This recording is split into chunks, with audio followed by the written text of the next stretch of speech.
Bienvenidos a este emocionante viaje educativo. Exploraremos el corazón de la Universidad Bolivariana del Ecuador, donde la innovación y la excelencia se fusionan para crear una experiencia única. Nuestro modelo pedagógico no solo se centra en la transmisión de conocimientos, sino también en el desarrollo de habilidades, valores y competencias que preparan a nuestros graduados para enfrentar los desafíos del mundo actual. La comunidad educativa de la UB se encuentra comprometida con la formación integral de nuestros estudiantes. ¿Cuáles son los valores que guían nuestro desempeño pedagógico y la gestión institucional? Respeto a la diversidad e interculturalidad, solidaridad, libertad y pensamiento crítico, responsabilidad socioprofesional y ambiental, autonomía responsable, profesionalidad e integridad ética, liderazgo compartido. ¿Qué hace que nuestro modelo sea especial? Veamos algunos de sus elementos clave. Posee fundamentos enfocados en transformar vidas. Los estudiantes no son meros receptores de conocimiento. Se les ayuda y apoya a construir su aprendizaje. Aquí la curiosidad es nuestra brújula. ¿Te atreves a resolver desafíos reales? En la UB no solo estudiamos, sino que también aplicamos manos a la obra. La red es nuestro aliado. Conectamos ideas, personas y culturas. Aprendemos de todos y compartimos con todos. Aprenderás a usar diferentes herramientas de inteligencia artificial que te ayudarán a optimizar el tiempo y a desarrollar tu capacidad crítica. Presentes, estimados profesionales, docentes, directivos y comunidad educativa que hoy nos acompañan, tanto de manera presencial como a través de nuestras plataformas digitales. Reciban un cordial saludo de parte de la Universidad Bolivariana del Ecuador. Nos encontramos hoy en la hermosa ciudad de Cuenca, reconocida como la Atenas del Ecuador, escenario ideal para el pensamiento crítico, el diálogo académico y la construcción de nuevas ideas. Hoy desarrollamos un espacio especialmente diseñado para ustedes, un Axter Office V, un encuentro que busca ir más allá de una charla tradicional, promoviendo una conversación dinámica, cercana y de alto valor sobre dos pilares fundamentales en la educación actual: la evaluación docente y el liderazgo educativo. Desde la Universidad Bolivariana del Ecuador, reafirmamos nuestro compromiso con la formación continua, la generación de conocimiento y el impulso de espacios que fortalezcan el desarrollo profesional de nuestra comunidad educativa. Para guiar este importante diálogo, contamos con un profesional de destacada trayectoria académica y experiencia en el ámbito educativo, quien será el encargado de conducir esta conversación y enriquecer este espacio con su visión y conocimiento. Tenemos el honor de presentar a Francisco Mendoza Moreira.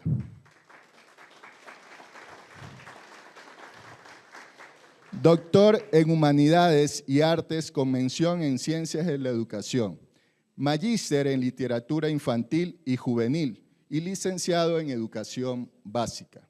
Cuenta además con especialización en diseño curricular por competencias y una amplia trayectoria docente en educación básica, bachillerato y educación superior, desempeñándose como profesor universitario y de posgrado en diferentes instituciones, tanto a nivel nacional como internacional. Actualmente se desempeña como profesor investigador agregado en la Universidad Laica Eloy Alfaro de Manabí. Es investigador acreditado por CENESIC, miembro de redes académicas iberoamericanas y líder del Grupo de Investigación en Educación, Tecnología y Sociedad Digital. Y recientemente ha sido electo como vicerrector de formación en la Universidad Nacional de Educación por el periodo 2026-2030, lo que refleja su liderazgo y aporte al desarrollo educativo del país. Sin duda, una trayectoria que garantiza un espacio de alto nivel académico y de reflexión. Con ustedes dejamos en la moderación de este importante encuentro al doctor Francisco Mendoza Moreira.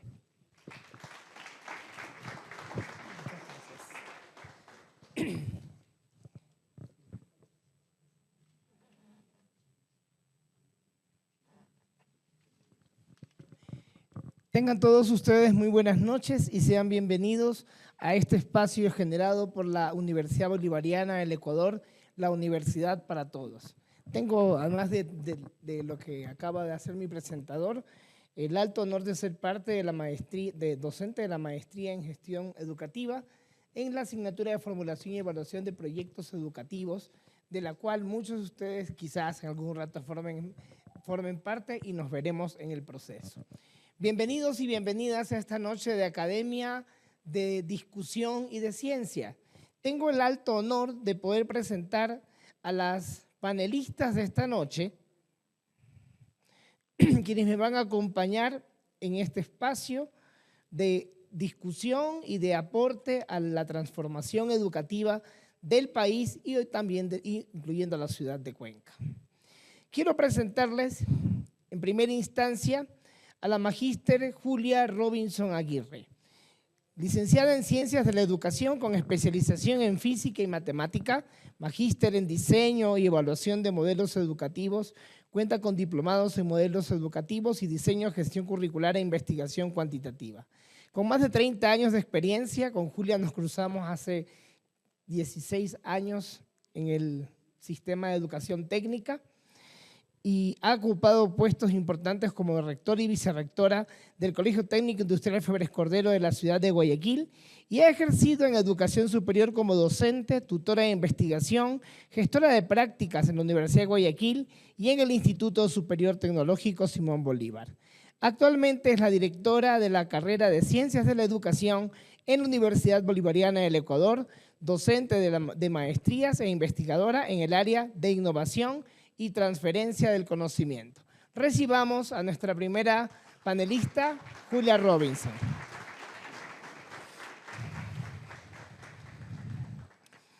Asimismo, tengo el gusto de presentarles a la doctora Marisela Sánchez Morante, doctora en Educación y magíster en Educación Superior, con amplia trayectoria en docencia universitaria, gestión académica e investigación educativa, especialista en currículo, evaluación didáctica de la matemática e innovación pedagógica. Ha participado en procesos de evaluación institucional, diseño y actualización curricular, así como en la formación y tutoría de investigaciones. Se ha desempeñado como capacitadora en el Ministerio de Educación, contribuyendo al fortalecimiento de políticas públicas y prácticas pedagógicas innovadoras. Ha ocupado cargos directivos como rectora en diversas instituciones del país y es autora de publicaciones académicas, además de ponente en congresos nacionales e internacionales en el ámbito de la educación. Bienvenida, Marisela. Sé que esta noche me acompañan acá profesores y profesoras de los diferentes lugares, de las diferentes instituciones de Cuenca, y además sus rectores y vicerrectores. Sean todos ustedes bienvenidos y bienvenidas a este espacio de formación académica. Vamos a dar inicio a este espacio, para lo cual voy a ocupar mi lugar en la mesa. Espero no caerme. Acá está la...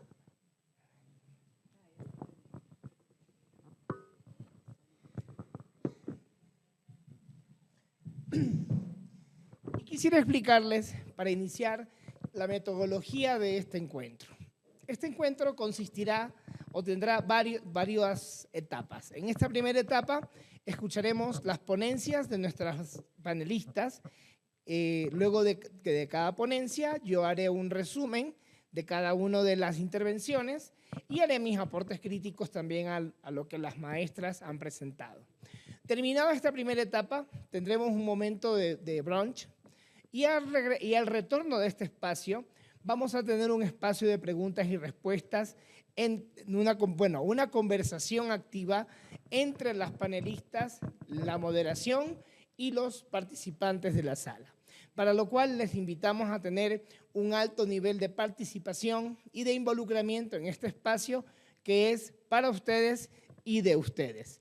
Una vez más, sean todos bienvenidos y bienvenidas a este espacio generado por la Universidad Bolivariana del Ecuador, la Universidad para Todos. Bienvenidos y bienvenidas. Vamos a dar paso a la doctora Marisela Morante con Marisela Sánchez. Ya le cambié el apellido. No hay problema, tranquila.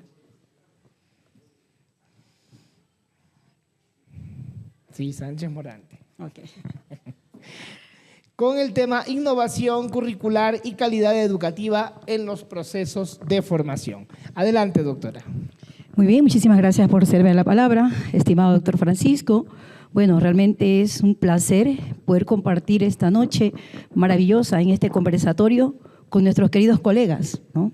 Colegas que entiendo están en proceso de activo en la participación en el campo de la educación y que estoy segura también de que son docentes apasionados, ¿no? Qué maravillosa esta profesión que decidimos tomar, una profesión que de una u otra forma nos permite día a día compartir espacios con jóvenes, con niños, y que esos espacios están llenos de reflexiones, de análisis, y que también de una u otra forma aportamos, ¿no?, hacia ese crecimiento, hacia ese desarrollo que deben de tener cada uno de ellos para poder completar ese proceso integral.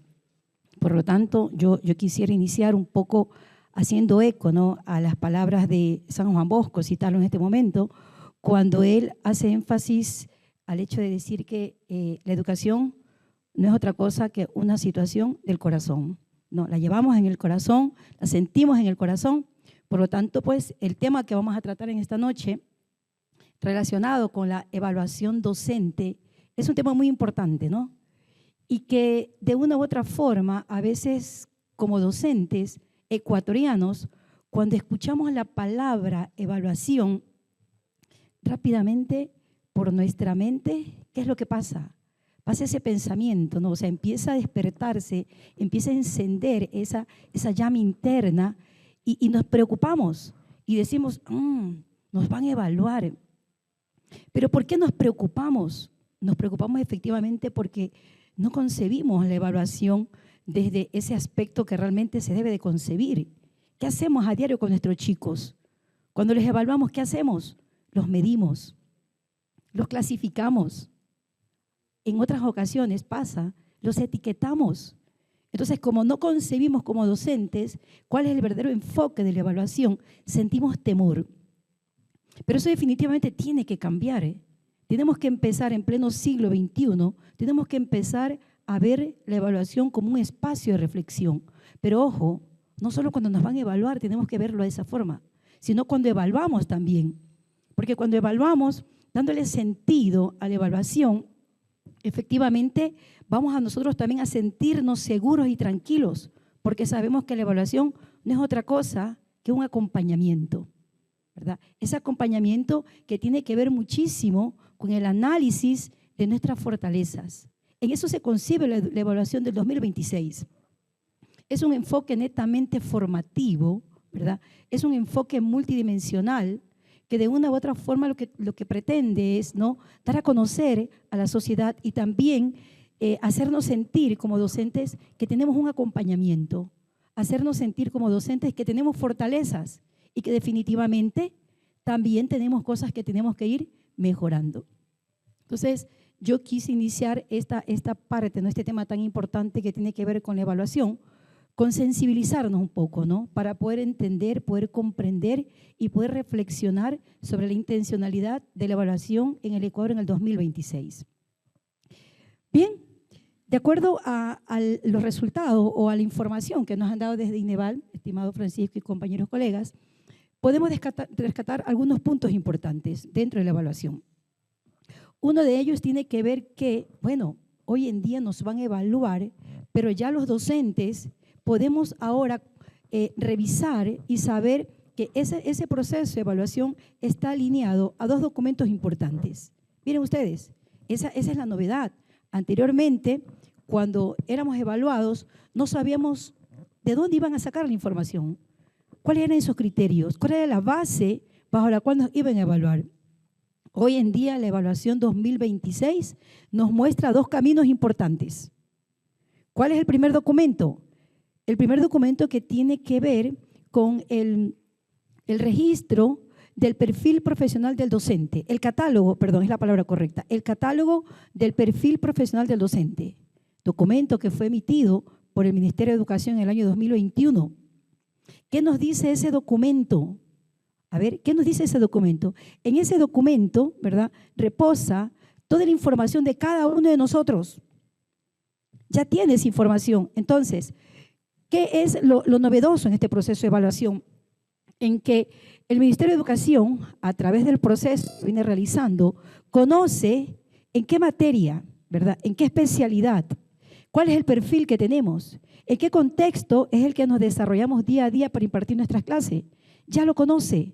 Entonces, en función a ese rol que estamos asumiendo, a esa especialidad que estamos impartiendo, a ese curso y a ese contexto, en ese catálogo vamos a encontrar cuáles son las competencias socioemocionales, cuáles son las competencias disciplinares, cuáles son las competencias digitales que debemos nosotros como docentes aplicar día a día en nuestras prácticas educativas.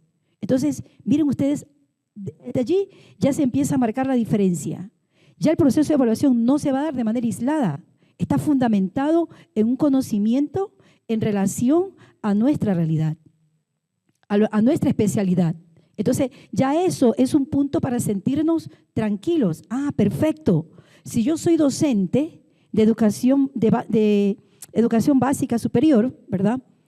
Entonces quiere decir, y si doy la materia de matemática y eso está registrado, ya es en ese documento, quiere decir entonces que van a evaluar esas competencias que yo desde ese rol. Si soy docente de inicial, está registrado en el catálogo. Por lo tanto, en ese catálogo va a decir las competencias que yo tengo que desarrollar en el nivel que estoy impartiendo clases. Si soy docente de bachillerato técnico, en ese catálogo de competencias está registrado el perfil que debo de tener cuando estoy impartiendo esa materia, esa especialidad en ese contexto. Entonces, esa es una fortaleza del proceso de evaluación, porque no está elaborado de manera aislada, responde a una realidad. ¿Cuál es el otro documento que debemos de tener en cuenta? Que debemos analizar, que debemos escudriñar, que debemos de revisar, que debemos estudiar. Los estándares de calidad educativa. Miren ustedes, entonces ya no podemos decir, ay, me van a evaluar, tengo temor porque no sé de dónde van a sacar o qué es lo que desean saber de mí. Los estándares de calidad, como lo conocemos todos, no son otra cosa que logros. Los estándares de calidad docente, hablando específicamente del desempeño profesional docente como tal, nos dice que para lograr esa educación de calidad, esa educación de excelencia, necesitamos cumplir con algunos elementos importantes. Entonces, qué importante es que nosotros desde nuestro rol, desde nuestro perfil, revisemos estos documentos y sepamos como docentes, como directivos, ¿verdad? A ver, ¿hacia dónde es que tengo que caminar? ¿Qué es lo que debo de lograr para, repito, llegar a esa educación de calidad? Entonces, ahora sí, no vamos desarmados a ese proceso de evaluación. Ya tenemos que ir preparados y que obviamente, como docentes comprometidos con la educación, como docentes responsables, estamos claros de que estos instrumentos, que no es que se han inventado ahora, ojo, son documentos que ya bien tienen su trascendencia, su tiempo, y que muchas veces por descuido pensamos que nuestras prácticas educativas solo están centradas en, a ver, yo siempre le digo esto a los estudiantes, ¿no? Viendo dos elementos, dos variables importantes, enseñanza-aprendizaje, pero a veces lo vemos solo como con un enfoque tradicional. A ver, yo te enseño como yo creo que debo de enseñarte y tú te limitas a aprender, nada más. Pero claro, como docentes, como directivos comprometidos, sabemos que estos dos elementos importantes, estas dos variables importantes, no se quedan simplemente en el tradicionalismo. A ver, yo soy perito enseñando matemática, me sé todo el álgebra, por lo tanto yo la voy a enseñar como yo creo que debo de enseñarte. Y estamos equivocados muchas veces, ¿no? Y eso es lo que ha agudizado la educación y lo que de una u otra forma nos permite seguir aplicando procesos tradicionales.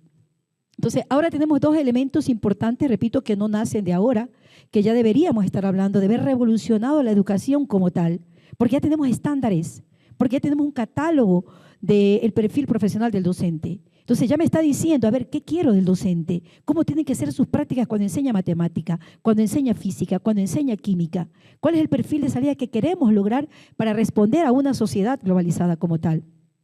Pero claro, ahora que estamos aplicando el proceso de evaluación, aquellos que no nos gusta leer, aquellos que decimos, ay, ¿yo para qué quiero saber eso? Yo solo me limito en saber en que yo soy perito, me sé todo el álgebra y la enseño y para de contar, no necesito más. Pero estamos equivocados, ¿no? Porque como docentes, estamos conscientes de que la carta de presentación de un docente es la planificación como tal, ¿verdad? Y llegar a aterrizar en esa planificación en el aula de clase de manera efectiva, de manera objetiva, ¿qué necesitamos? Empoderarnos, ¿verdad? Con nuestro perfil. ¿Qué es lo que tengo que lograr a través de los estándares? ¿Cómo deben de ser mis competencias interdisciplinarias, ¿verdad? Multidimensionales? ¿Cómo tienen que ser mis competencias digitales para yo poder pararme al frente de mis estudiantes y poder dar una clase y lograr la excelencia académica? Hablando del proceso, ¿ya? ¿Hasta ahí? Ah, ya. Bueno, ya me cortaron, gracias. ¿Ok? 5 minutos. Ah, ya. Muy bien.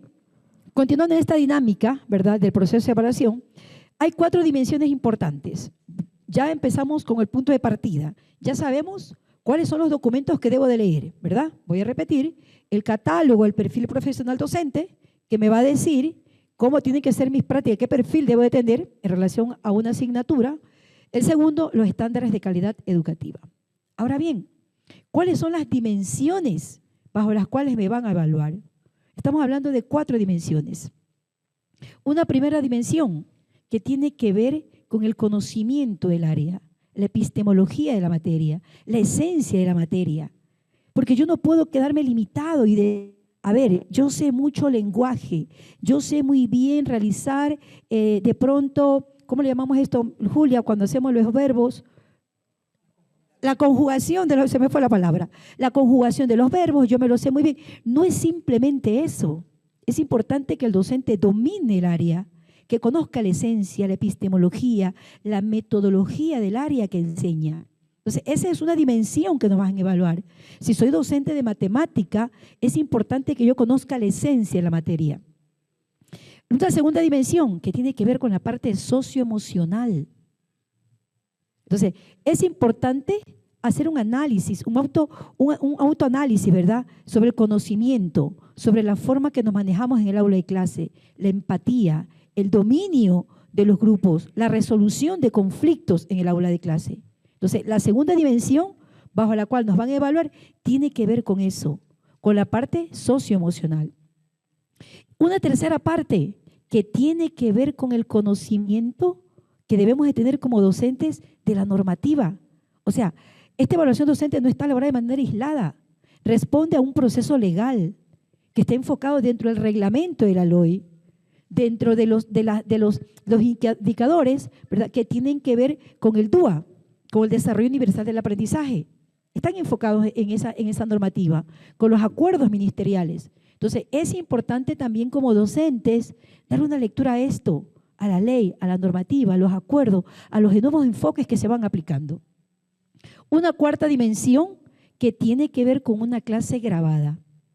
¿Okay? Es aquí donde vamos a poner en práctica todo lo antes mencionado, todo ese análisis, toda esa reflexión, todo ese empoderamiento que tiene que ver con nuestras prácticas de aula, se tienen que ver reflejadas ¿dónde? En la acción pedagógica en el aula de clase.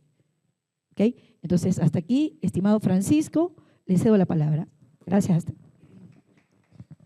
Muchas gracias. Muchas gracias a nuestra primera panelista. Gracias a nuestra primera panelista, quien nos ha hecho una presentación acerca de la evaluación educativa, del enfoque de evaluación, del nuevo proceso que llevará a cabo el Instituto Nacional de Evaluación de los Aprendizajes, INEVAL, y nos ha hecho un recorrido acerca de las bases conceptuales del documento, entre esas el catálogo de perfiles profesionales y los estándares de aprendizaje y de calidad que están vigentes ya algún tiempo atrás y que son parte esencial de nuestro trabajo cotidiano como profesores.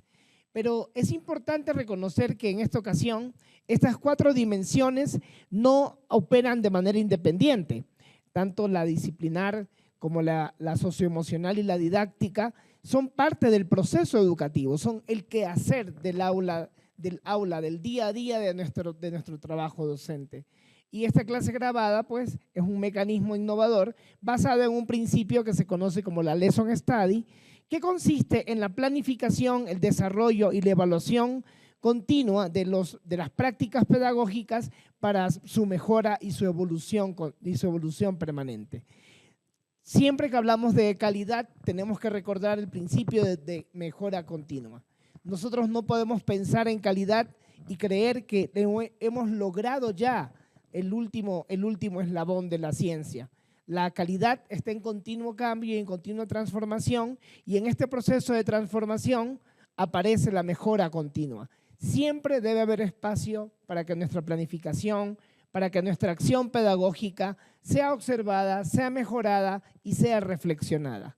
Humberto Maturana decía que la característica fundamental que difiere entre la inteligencia artificial y la inteligencia humana es la reflexión. Es la capacidad que tiene el ser humano de tomar decisiones sobre la marcha, lo cual una inteligencia artificial algorítmica no lo podrá hacer en muchos años. Muchas gracias, doctora Marisela. Le doy paso a la doctora Julia con su tema de innovación. Adelante, Julia.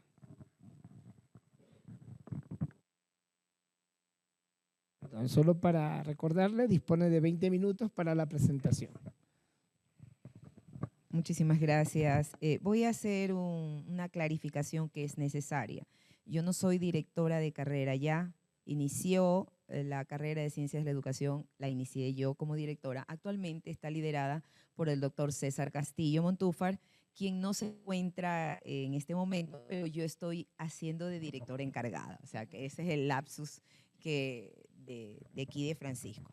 Bueno, el tema que a mí me indicaron que tenía que conversar, que es un conversatorio, es sobre el liderazgo y la conformación de equipos comprometidos.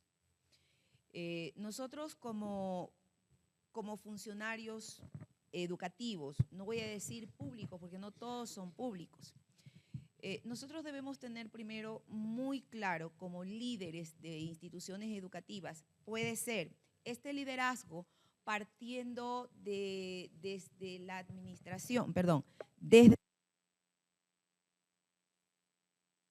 la administración de toda una institución, o puede ser el liderazgo de grupos de trabajo dentro de la institución. O sea, liderar no es solo ser rector, ser rectora, no. Liderar es poder transformar, poder incidir en otros y lograr que estos otros cambien, no porque yo le imponga, sino porque yo soy un ejemplo que les permite reflexionar la importancia del cambio. Por eso, de hecho, yo siempre he dicho, en los proyectos que son de índole escolar, la primera cosa que usted tiene que hacer, le digo a mis estudiantes, es sensibilizar. Ese es el primer objetivo específico de su trabajo. Sensibilizar, porque a la gente hay que motivarla a cambiar el chip con respecto a ciertas cosas. Entonces, si nosotros tenemos claro que la educación no es algo en solitario, la educación es un acto, es un constructo colectivo, donde cada uno tenemos un rol, pero todos somos agentes socializadores. La familia, los maestros y obviamente los directivos, incluso la comunidad. Pero hablemos de esa comunidad cercana, padre, madre, representantes legales, como hoy también los determina el Ministerio de Educación, docentes directivos. Cuando nosotros tenemos claro de que el éxito de una institución educativa no está cimentado en la persona que hace de autoridad, el éxito está en el equipo. Quien logra reconocer los talentos que tiene, valorarlos desde una óptica práctica, sin apasionamientos, sin prejuicios, indistintamente de que esa persona me caiga bien, me caiga mal, porque eso es natural. Nosotros debemos valorar lo que ellos tienen para darnos como acompañantes, como colaboradores. De hecho, el liderazgo dentro de las instituciones educativas es uno de los estándares de calidad, está como parte de uno de los estándares de calidad. Y entonces, ¿cómo fomentamos el liderazgo? Bueno, el Ministerio de Educación, cuando determina asesores y auditores, los asesores no trabajan con docentes directamente, como sí lo hacían los supervisores. Para aquellos que acuerden, yo todavía alcancé supervisores, ¿no? Los supervisores iban y todos los docentes no.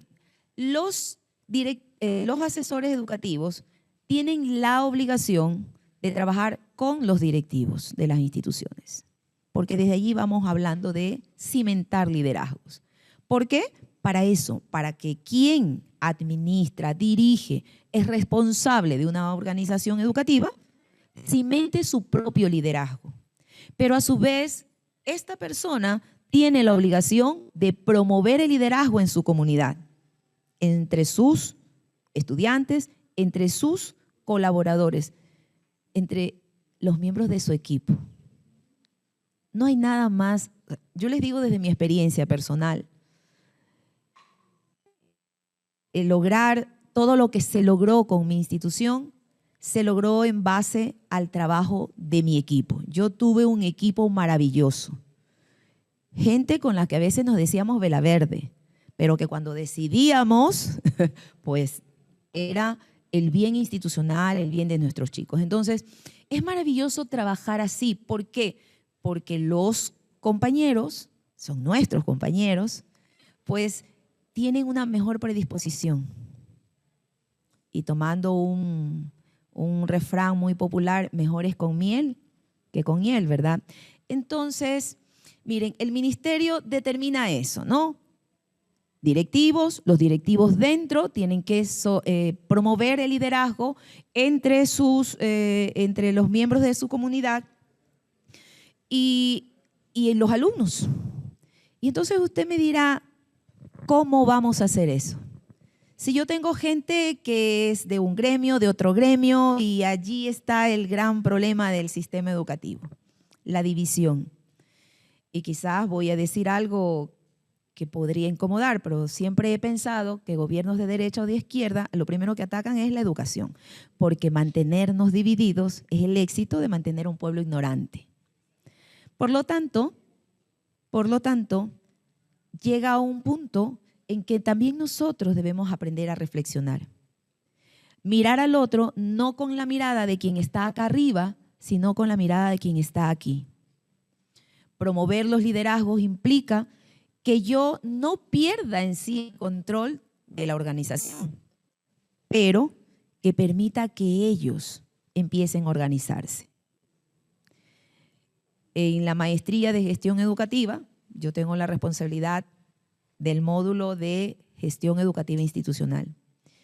Y entonces yo les digo, mire, cuando usted ejerza, porque lo primero que le digo a los maestrantes, usted tome los lentes, póngase en este momento, nos vamos a poner lentes de líderes, no necesariamente rectores, rectoras, directoras, directores, líderes que van a trabajar con equipos de personas. Entonces yo lo que les digo es, busquemos, primero, ponernos de acuerdo. Mirar al otro con la mirada, yo le digo con la mirada de cariño, yo con la mirada del amor, del humanismo, porque la educación es eso. Porque nosotros no podemos mirar de otra forma porque estamos trabajando con personas. Y una de las cosas más complicadas es ponerse de acuerdo. El asunto es que quien lidere al equipo debe tener muy claro a dónde quiere ir, a dónde quiere llegar, a dónde quiere llevar a esas personas, a dónde quiere que esas personas vayan. Porque no se trata de que el líder se los cargue, se trata de que incida en ellos. En algún momento hay un pensamiento de que actualmente el liderazgo implica no en la autoridad, sino en la incidencia, en cómo yo puedo influir en otras personas para que hagan cosas que sean en beneficio de todos. Entonces, si nosotros analizamos, y discúlpenme porque la pollita es necesaria, para poder consolidar, primero que si les voy a dar un pensamiento que me gusta mucho de John Quincy Adams. Me parece muy interesante, siempre me ha gustado. Si tus acciones inspiran a soñar a otros más, a aprender más, a hacer más y ser mejores, eres un líder. Nosotros no lideramos solamente equipos docentes, nosotros somos líderes de nuestros estudiantes. Y entonces, ¿cuáles son las estrategias de consolidar equipos de trabajo comprometidos? Bueno, lograr el empoderamiento. Yo empodero al otro. ¿Cómo lo empodero al otro? A ver, ¿quién me dice cómo lo empodero al otro? Y discúlpeme, yo soy maestra, yo pregunto. A ver, ¿quién me dice cómo empodero a otro? Confiando en la otra persona, motivando, delegando. Pero hay que tener cuidado con el delegar, porque recuerde que usted legalmente es responsable de todo. En la delegación tiene que haber la confianza de que el otro lo va a hacer, pero igual me tiene que rendir cuentas. Pero no es esa cuenta de, a ver, ¿qué hiciste mal? ¿No? Sino eso de si estamos cumpliendo lo que nos corresponde. Porque también nosotros debemos hacerle entender a nuestro equipo de personas, de colaboradores, que lo que ellos hagan mal va a repercutir no solamente en mí, porque a la larga yo soy el responsable. Si a mí me han delegado que coordine una comisión y no funciona, pues la autoridad que me delegó ese trabajo me va a pedir cuentas a mí. Si yo soy autoridad de una institución educativa y algo ocurre, ¿a quién le reclama primerito el ministerio, el distrito? Al directivo. Y usted no puede decir, es que yo delegué en esa persona, pero sí es importante la delegación porque no lo podemos hacer todos nosotros. Pero esa delegación viene en base a un proceso de conocer a mi equipo, determinar quiénes tienen determinadas ciertas competencias, identificarlos y darles justamente el espacio para que ellos puedan desarrollar y potenciar esas competencias. Entonces, el famoso empowerment, que implica otorgarle autonomía a una persona, hacerla responsable, en este caso a los docentes, y esto fomenta de alguna manera la innovación. Miren, yo recuerdo un día le dije, cuando todavía no era tan el boom de la robótica, le digo a mis compañeros de física y al profesor de electrónica, le digo, no sé, yo creo que los estudiantes debemos hacerlos creativos. Entre usted y el ingeniero, invéntense algo para ver qué hacen los chicos que tengan que ver con la tecnología. Una semana después, venga al laboratorio y los chicos habían dañado carritos, muñecas que caminaban, habían tomado discos CD, hicieron un robot insectoide que iba con las plumas dando vueltas, garabateaba, un seguidor de línea básico, pero ellos no sabían de robótica. Pero entonces el profesor de física, con un tema de física, trabajó con el de electrónica, pero yo los dejé y dice, ¿qué le parece? Excelente. Yo no anduve detrás de ellos, porque yo sabía que mi equipo trabajaba en base al desafío. Y yo me sentía y me siento hasta hoy muy orgullosa de ese equipo de compañeros que me acompañaron casi por 9 años en un proceso en la educación técnica, que ha sido mi vida entera. Ahí viene la amistad con Francisco. Y que justamente buscamos cimentar esta línea del bachillerato, pero que no queremos tampoco que los otros estudiantes de otros bachilleratos sientan que son menos que nosotros. Cada uno tiene un espacio. Y entonces yo necesito hacer que mis docentes se empoderen, pero además debo manejar algo que es vital en las relaciones. ¿Qué será lo que debo manejar además de empoderar a mis docentes? A ver, ¿quién me dice? ¿Quién me dice? Vamos.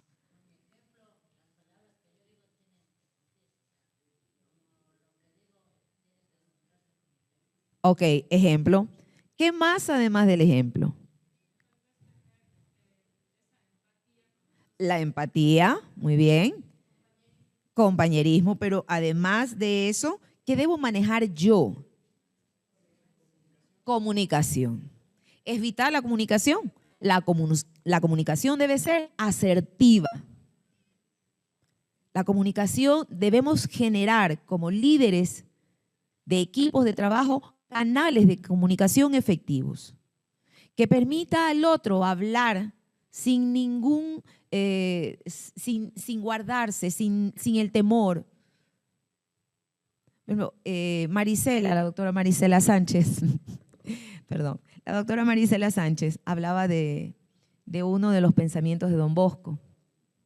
Y a mí me gusta mucho esa acción de los salesianos de que, por ejemplo, los estudiantes no le dicen licenciados a los profesores. Por lo menos en el colegio salesiano que yo conozco, es el nombre, es decir, Arturo, Julia, pero los estudiantes no lo dicen en una forma de, Arturo, o sea, no. Y eso es lo que hay que lograr, ¿no? Lograr que el otro pueda hablar conmigo sin el título, no sin, la doctora. No, hable, diga. A veces a mí me dicen Miss y a veces los otros dicen, no, a ver, no se preocupe. Entonces, ¿qué otra cosa debo manejar? Bueno, la comunicación asertiva, el líder debe ser un puente, no una barrera. Y la transparencia en la toma de decisiones reduce la incertidumbre y aumenta la lealtad. Y aquí hablamos de algo que normalmente no encontramos, pero porque quizás no lo trabajamos. O porque quizás esperamos lealtades personales, no lealtades institucionales. Recuerden que no todos nuestros colaboradores son nuestros amigos. Habrá personas a las que no les guste nuestra forma de ser o de administrar. A los que no les gusta nuestra forma de administrar, póngalo a hacer un trabajo que tenga que rendirle cuentas. ¿Sabe por qué? Porque esa persona va a poder vivir lo que usted vive. Usted tiene que dar cuentas. Y entonces se va a dar cuenta esa persona de que no es fácil, o mejor dicho, que es muy fácil mirar desde la vereda de enfrente y criticar a otra persona. Ahora, eso no quiere decir que usted lo tome con venganza. No, es una situación espontánea de que usted dice que puede más, vamos, ayúdeme, colabóreme. Esto es para usted. Pero eso que él va a hacer tiene todo lo que hagan nuestros colaboradores, las delegaciones que hagan, implica rendir cuentas. Porque al final yo tengo que armar, como decimos nosotros, armar el paquete con todos los elementos que todos han compartido. El Ministerio de Educación habla de la comunidad, de la construcción comunitaria de. Y nosotros tenemos que cimentar eso, la construcción comunitaria de un proceso institucional, de un prestigio institucional, que yo lo puedo liderar, sí, pero que ese liderazgo mío, si no tiene una base en un equipo de trabajo bien sólido, no va a ser fácil y no lo voy a lograr.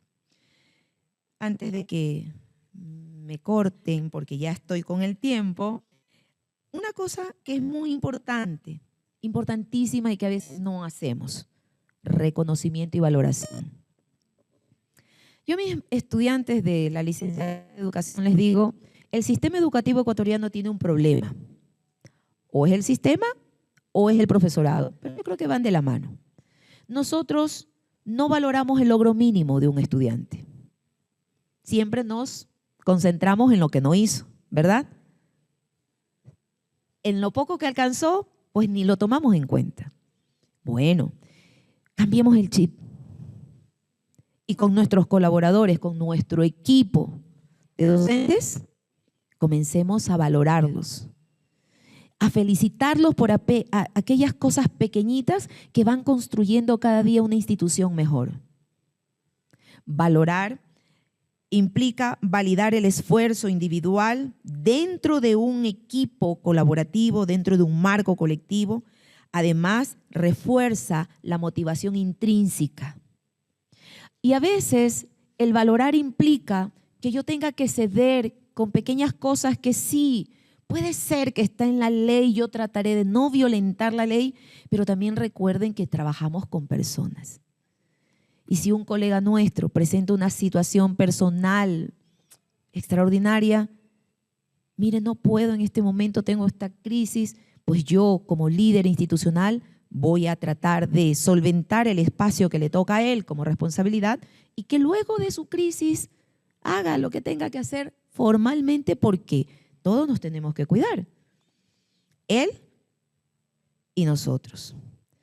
Entonces, colegas, la importancia de conformar equipos de trabajos comprometidos implica empoderar a la gente, implica mantener una comunicación asertiva e implica valorar aquello que hacen nuestros colegas, así no esté bien hecho, pero valorar el esfuerzo y de pronto decirle, mira, te sugiero para la próxima vez esto. Es un poco complicado, tenemos distintas personas, gente que de pronto nos saca lo peor de lo que no manejamos a veces, la inteligencia emocional. Y un secreto, no se tome nada personal. Jamás se tome nada personal. Todo es laboral. Pero eso no implica que yo no voy a respetar al otro desde el ser humano que es. Así que líderes, piensen que el liderazgo suyo, el éxito suyo, se sustenta en su equipo de trabajo. Sin su equipo no va a haber el éxito que ustedes se merecen tener para las instituciones en las que ustedes hoy están contribuyendo y engrandeciendo.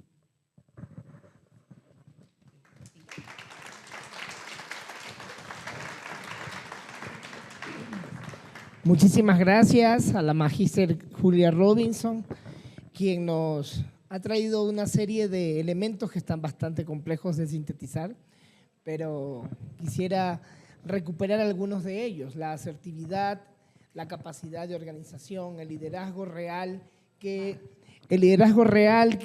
termina siendo esa capacidad de ser persona para tratar con las personas. El hierro se afila con el hierro y la persona se afila con la persona. Definitivamente no podemos creer que por arte de magia las relaciones en las instituciones van a mejorar si no hacemos nuestro trabajo desde estos principios que hemos escuchado hoy. El liderazgo debería estar considerada como una de esas habilidades blandas que se consideren dentro de la evaluación del profesorado, ya que los profesores somos líderes en donde quiera que estemos. Venía a mi mente, mientras Julia hablaba, la ley de 1992, bueno, creo que ya delaté que tengo más edad de la que aparento, pero en la ley de 1992 se decía que el profesor era el representante del Estado en los territorios rurales. Quienes tuvimos la dicha de hacer nuestros aceros, nuestros años de servicios educativos rurales obligatorios en los institutos pedagógicos ya extintos del sistema de educación superior, experimentamos lo que significaba ser el líder, y no solo el líder, el representante del Estado en estos espacios territoriales. Sabíamos que en el nivel 1 de territorialidad estaba el médico, la enfermera, el odontólogo, el profesor y la obstetriz. En el segundo ya no iba el odontólogo. En el tercero ya no iba la obstetriz ni el médico, solo la enfermera y el profesor. Y en el cuarto, solo el profesor. Éramos cura, éramos jefe político, éramos médico, odontólogo, enfermera, registro civil y todo aquello que tuviese que hacerse en aquellas comunidades en extrema ruralidad. Pero esa figura se fue desborrando con el tiempo, se fue desmoronando con el pasar de los días. Y creía yo que era el único que tenía la idea conspiradora de que los estados nos quieren ignorantes. Pero definitivamente creo que ya se suma gente a mi equipo de creer que parte de estas políticas que a veces uno objeta y dice, pero ¿cómo nos piden que hagamos esto si no está bien? ¿Cómo nos piden que hagamos aquellas cosas si no orientan hacia la transformación de la persona? Entonces, uno comienza a conspirar pensando que los gobiernos nos quieren ignorantes. Y bueno, ese es un pensamiento muy de Francisco Mendoza, no de la Universidad Bolivariana del Ecuador, pero creo firmemente que la educación es la que cambia a los pueblos. Y discrepo con Paulo Freire cuando dice que la educación cambia solo a las personas. La educación no solo cambia a las personas, la educación también cambia a las comunidades. ¿Y cómo lo logra? A través del liderazgo del profesor sobre los territorios. Los territorios no son simples geografías, los territorios no son simples casas, los territorios no son simples agrupaciones. Los territorios son entes orgánicos que se transforman a partir del aporte de la educación. Y es allí la riqueza que tiene el poder hablar de territorios vivos. Pero el eje que dinamiza esos territorios vivos somos los profesores. En la asignatura que imparto dentro de la maestría en gestión educativa, le dedicamos una gran parte del tiempo a comprender el territorio. Y cuando terminamos de hacer el ejercicio, siempre le pregunto a mis estudiantes, ¿y ustedes sabían eso de su comunidad? ¿Y ustedes sabían que su comunidad es productora de, no sé, de maíz? ¿Ustedes sabían que sus niños no vienen a clases porque son usados como mano de obra para la cosecha? ¿Ustedes sabían que en vez de ponerle falta a ese niño que no vino a clases porque estaba cosechando, deberíamos tener planes alternativos para poder utilizar esa cosecha como un espacio de aprendizaje? Pero nos encerramos solamente en el aula. Nuestro liderazgo se encierra en 4 paredes y perdemos ese potencial del que Julia hablaba, de la transformación, de la asertividad. Y pensar que algún rato nos van a evaluar y nos van a decir, sí, qué bueno, les vamos a evaluar lo que hacen en el aula. Pero, ¿por qué no evaluar también lo que hacemos en la comunidad? ¿Por qué no evaluar también cómo logramos la transformación de las comunidades? Hoy por hoy los GDOs están de moda, pero quiero que sepan que los GDOs no son de hoy. Los GDOs existen desde hace años en Ecuador. El asunto es que la escuela es menos interesante que el GDO. Y mientras la escuela no logre convertirse en ese imán que atraiga a nuestros estudiantes, vamos a seguir perdiendo jóvenes en estos grupos delictivos organizados. Vamos a seguir perdiendo jóvenes en las drogas. Vamos a seguir perdiendo jóvenes en la prostitución. Es triste hoy ver que en las páginas, hacíamos, no por si acaso, no es que ando en las páginas buscando, está un estudio, un análisis con una colega mexicana de las tecnologías y las representaciones en torno de la imagen. Y obviamente pues encontramos que hoy por hoy hay chicos que ganan muchísimo dinero vendiendo sus cuerpos, vendiendo su imagen. ¿Y qué hace la escuela frente a eso? ¿Lo detectamos siquiera? ¿Sabemos cuántos chicos escorts o cuántas chicas escorts hay en nuestras aulas? Y no necesariamente porque tengan relaciones sexuales con personas por dinero, sino porque venden su cuerpo, venden su imagen por dinero. Y eso ya es prostitución. ¿Y qué hace la escuela frente a ello, compañeros? Estas y muchas preguntas más las resolveremos al volver de nuestro corto receso que la universidad ha preparado para ustedes. En la parte posterior vamos a poder encontrar un brunch para poder tomarnos solo 15 minutos y volvemos para seguir discutiendo con el panel y con ustedes sobre todas estas situaciones que hoy atañen a la educación del Ecuador. Muchas gracias por su atención. Si elegiste enseñar, elegiste transformar. Y ahora puedes dar el próximo paso en tu carrera. Con nuestras maestrías en educación y diversidad, estudias desde donde estés, a tu ritmo y con acompañamiento real. Actualízate en inclusión, neuroeducación, gestión pedagógica y liderazgo educativo. Expande tu campo laboral. Sé referente en tu institución o accede a nuevas oportunidades profesionales. El futuro de la educación necesita líderes como tú. Súbete a la UV, la universidad para todos.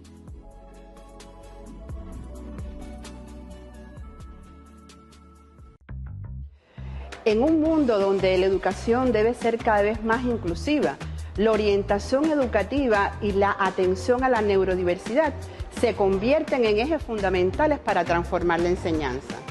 Hola, soy Paulina Mesa Villavicencio, coordinadora de la Maestría en Educación, Convención en Orientación Educativa y Neurodiversidad de la Universidad Bolivariana del Ecuador. Esta maestría forma profesionales capaces de identificar, comprender y acompañar las distintas formas de aprender y de ser desde el respeto, la ciencia y la empatía. Con enfoque interdisciplinario, esta maestría te brinda herramientas para apoyar a todos los estudiantes y desde la neurodiversidad enfatizar las potencialidades humanas en ambientes educativos más desarrolladores, creativos y justos. Súbete a una educación que entiende, respeta y acompaña. Forma parte de la transformación educativa con la UV, la Universidad para Todos.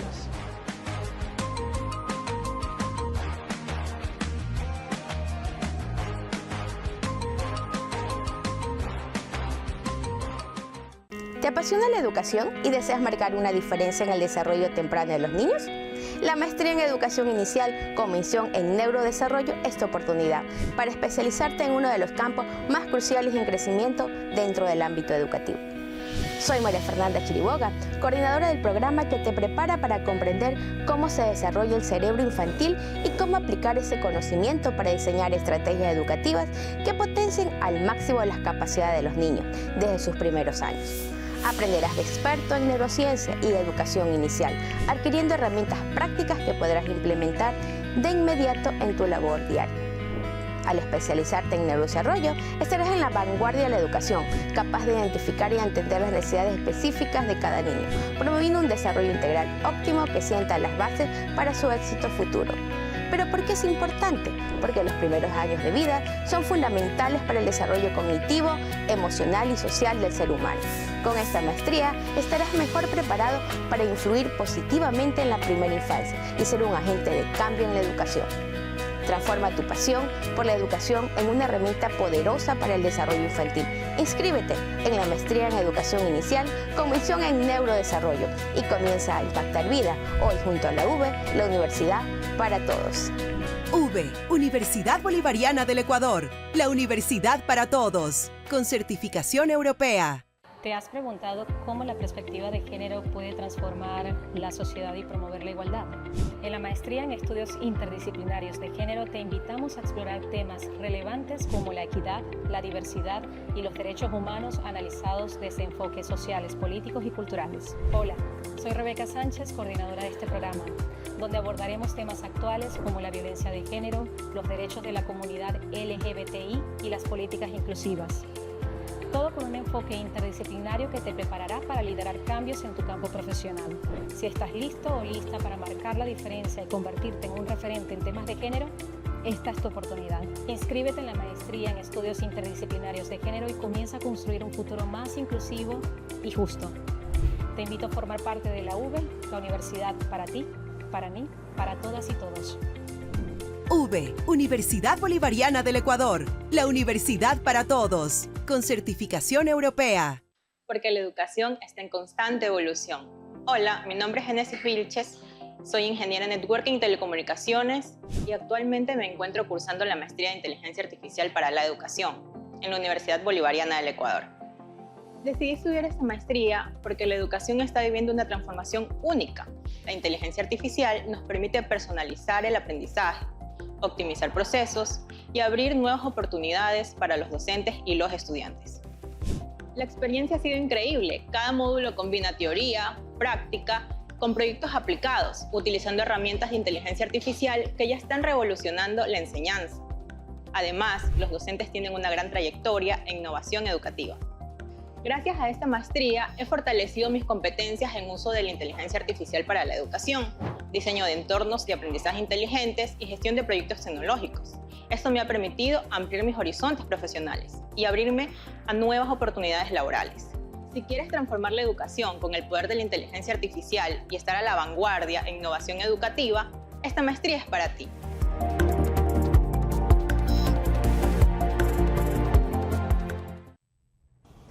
Has enseñado durante años, has formado generaciones, has dejado huella.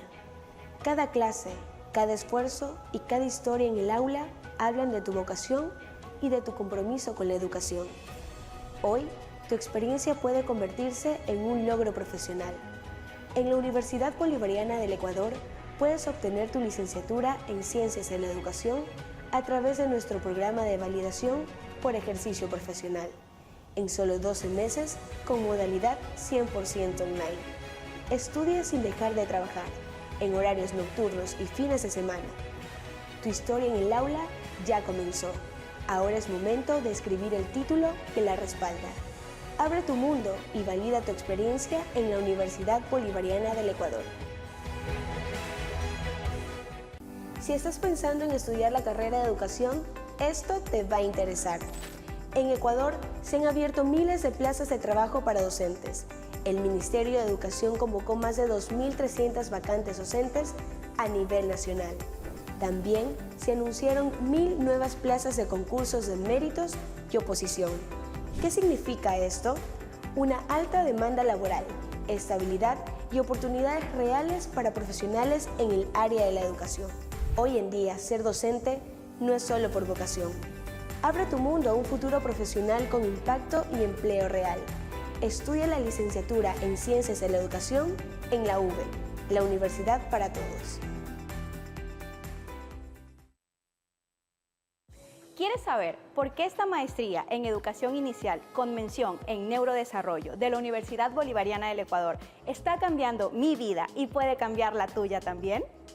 Hola, soy Mayra Sarmiento. Aquí estoy aprendiendo que la educación no es solo enseñar, sino entender cómo se desarrolla el cerebro de los niños para acompañarlos en cada etapa de su crecimiento. Cada módulo, cada clase ha sido una oportunidad para descubrir herramientas que utilizo en el día a día con mis estudiantes. Y lo mejor, estoy viendo resultados reales.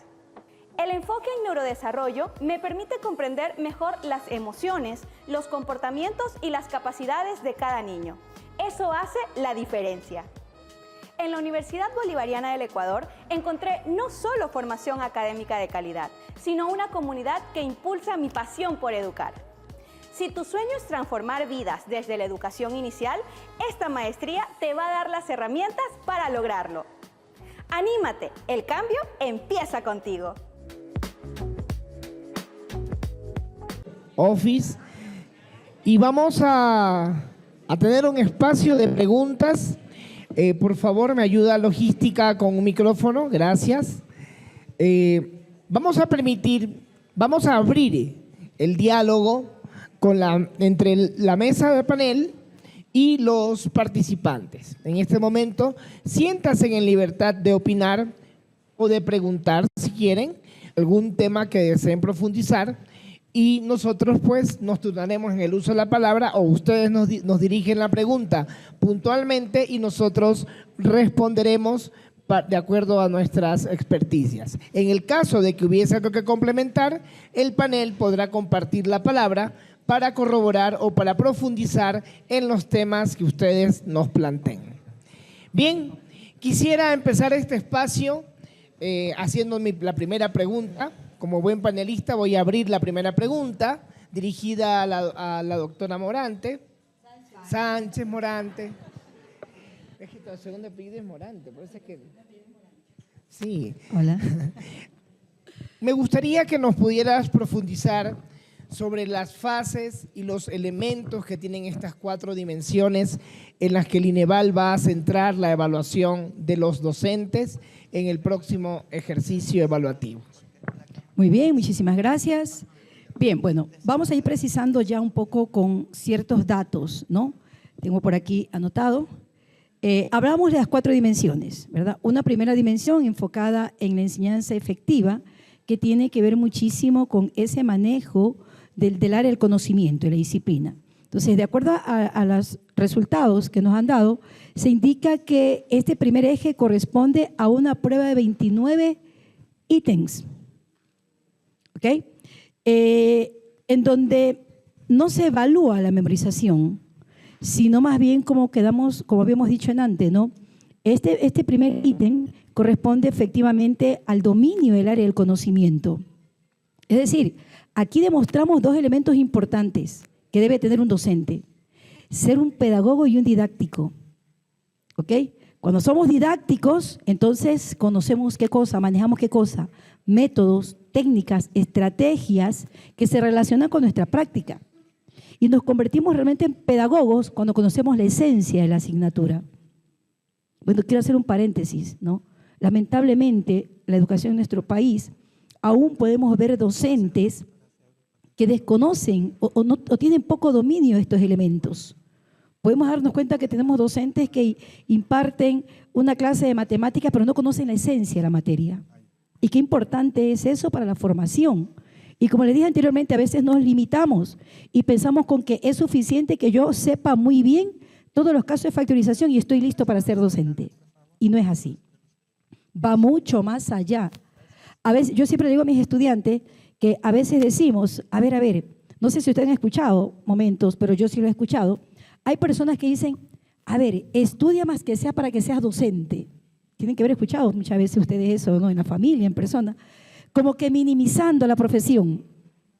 Y a veces dicen, yo mejor no quiero ser médico, porque esos doctores sí que se la pasan estudiando y estudian muchísimo. Y qué equivocado que estamos. Cuando nos van a evaluar nos damos cuenta de que estamos equivocados en eso. Porque el docente, al igual que el médico, tiene que estar en constante preparación.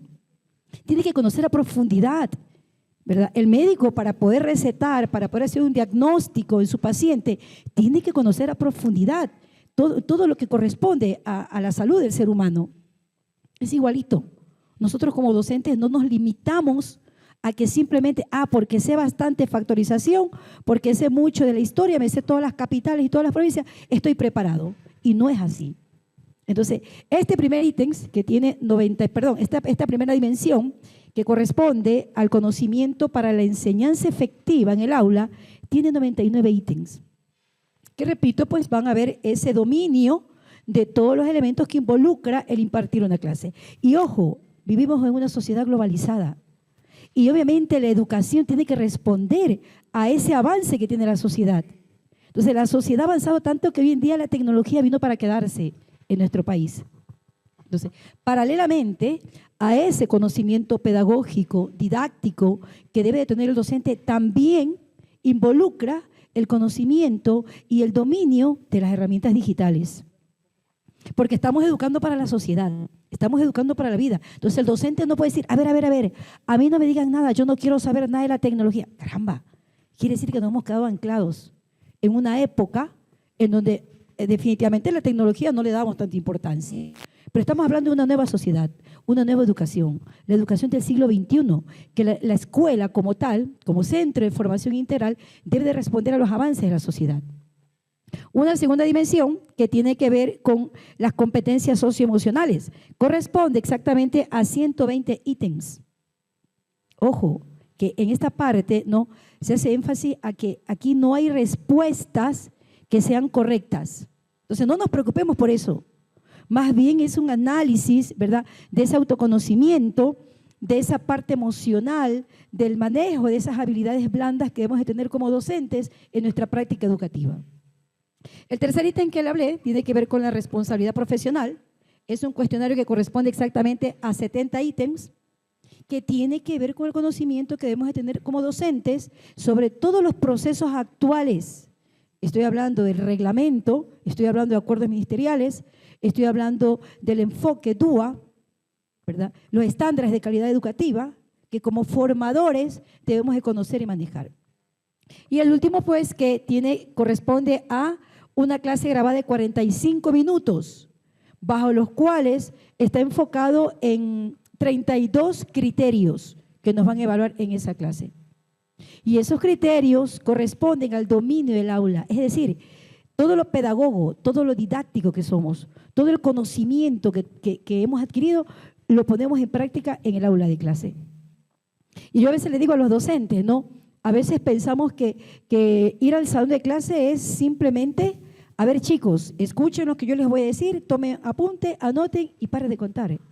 Esa evaluación que tiene que ver con esa clase grabada corresponde netamente, ¿no?, a cómo manejamos esa interdisciplinaridad, el dominio del tiempo, la atención a los estudiantes con discapacidad, asociados o no a una discapacidad. Es decir, la atención a la diversidad. ¿Cómo podemos a través de una clase aplicar metodologías, ¿verdad?, técnicas, instrumentos que efectivamente nos permitan responder a esa diversidad de estudiantes? ¿Ok? Porque cuando a veces pensamos y decimos, a ver, pero ¿qué está diciendo? ¿Yo cómo atiendo a una diversidad si tengo 50 estudiantes en el aula de clase? ¿Tengo 30 estudiantes en el aula de clase? Claro, eso pasa. Pero cuando nos sentimos preocupados y decimos, ¿cómo yo atiendo a esa diversidad? Es porque definitivamente de nuestra cabecita no sale ese rol tradicional que tenemos como docentes. Y pensamos que nosotros somos el centro. Entonces, ese pensar de que yo soy el centro de la clase es lo que no me permite ver con claridad que la educación del siglo XXI tiene otro enfoque. Y nuestro rol definitivamente cambió. Nuestro rol es de guía. Elaboramos estrategias metodológicas que respondan a esa diversidad. Entonces, ¿de dónde empieza la práctica en el aula de clase? Empieza efectivamente por un diagnóstico. Entonces, tengo que hacer un análisis que responda a esa parte pedagógica, porque la pedagogía me enseña que yo tengo un salón de clase diverso, por lo tanto, las teorías de la enseñanza, las teorías pedagógicas, sociológicas, ¿verdad?, filosóficas, me permiten entender que yo tengo una diversidad y que los estudiantes tienen diferentes ritmos y estilos de aprendizaje. Entonces, debo de partir de eso, de saber que mi grupo de estudiantes tiene un estilo distinto de aprender cada uno de ellos, y yo empiezo a hacer esa caracterización de mi grupo de estudiantes, y ahí me di cuenta, ok, tengo estudiantes que aprenden a través de lo que escuchan, a través de lo que aprenden, de lo que observan, estudiantes que son kinestésicos, que les gusta moverse, que aprenden a través de esa interacción. Entonces, con esa clasificación, de acuerdo a las teorías y formas de aprender, yo empiezo a elaborar estrategias de enseñanza. Entonces, en ese momento que yo aplico estrategias para atender a esa diversidad, estoy aplicando el enfoque DUA, que netamente me dice eso, ¿no? Atiende a todos los estudiantes de acuerdo a la forma que ellos necesitan aprender. Entonces, eso de mi parte, estimado Francisco, quería un poco reforzar el tema de las dimensiones. Muchas gracias. Está abierto el uso de la palabra. Si alguien desea realizar alguna pregunta, este es el momento.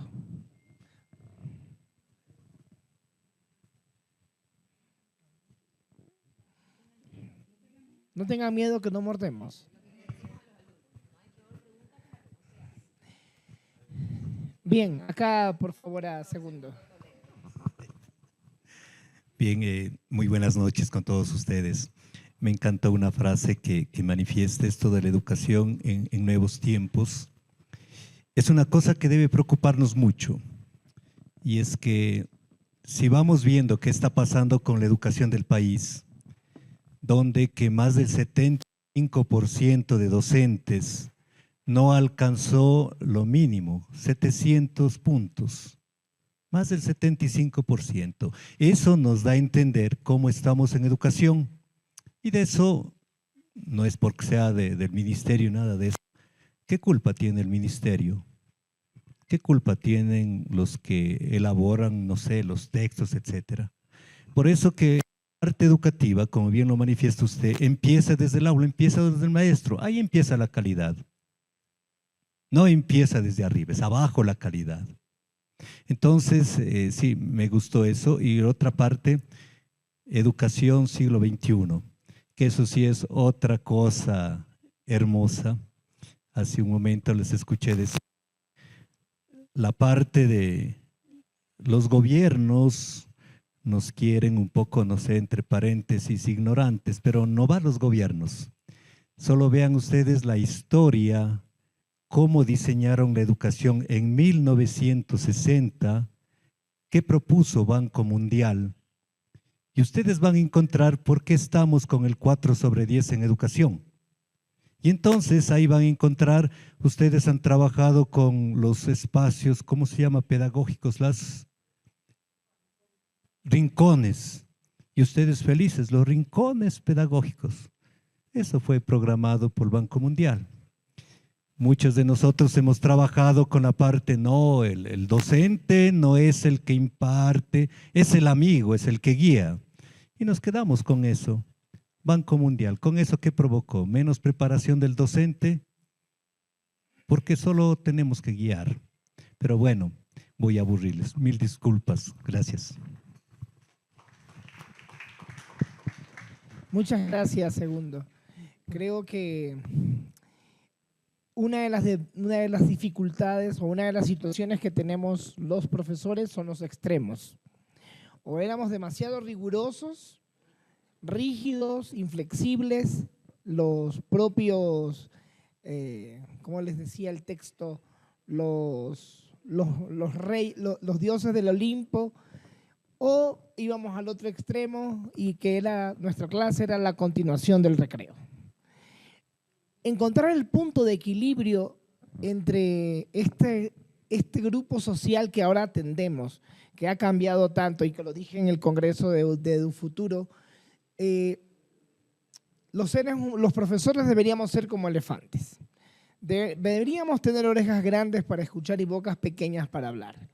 Pero escuchar con atención implica tener conocimiento para poder hablar. Lo que justamente decía hace un momento Marisela ha sido egoísta, no quiere que yo me aprenda su nombre. Marisela, y tenemos tanto tiempo trabajando ya juntos y se me olvida el nombre todavía. ¿Cómo un profesor de matemáticas enseña matemáticas si no sabe matemáticas? ¿Cómo esperamos que el profesor de inglés enseñe inglés si no habla inglés? ¿O cómo enseñamos historia y geografía? Que, por cierto, hay un principio de la didáctica que dice que mientras más complejos son los contenidos, mayores herramientas didácticas deberíamos tener para desarrollarlos. Por eso la didáctica de estudios sociales es como infinita.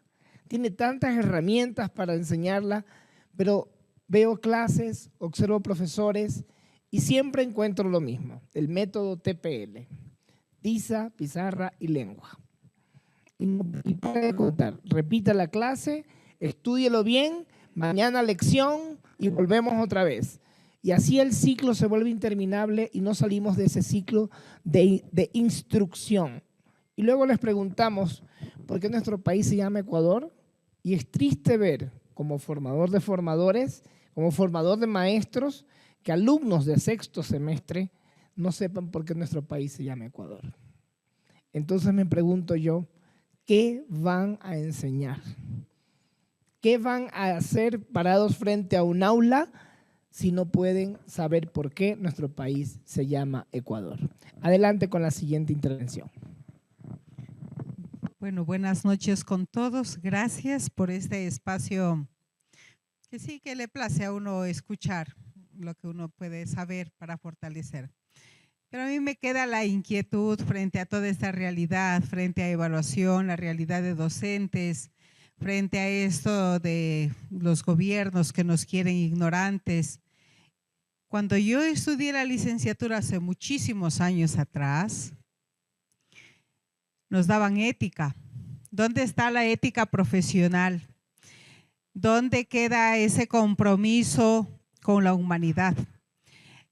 Y con todo el respeto, ¿qué está haciendo la Universidad Bolivariana para fortalecer este compromiso humano? Porque si no, apoyemos a la inteligencia artificial, al YouTube y no necesitamos clase.